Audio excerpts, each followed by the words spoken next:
হাঁসের গোশ রান্না করব। এটা হচ্ছে এটা চীনা হাঁসের গোশ, আর এখানে সব মশলা। তো এখন হচ্ছে এই গোশটা রাইস কুকারে রান্না করব।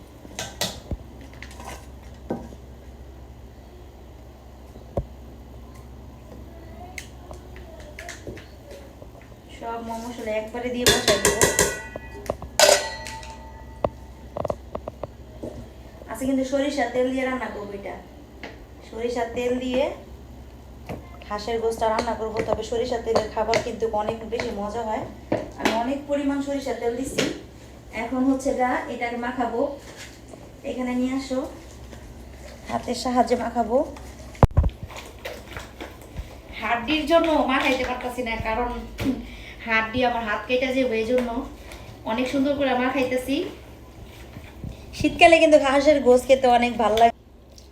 মাখানো শেষ, এখন শুধু একটু হাত ধোয়া পানি দিয়া এটাকে বসাই দেব।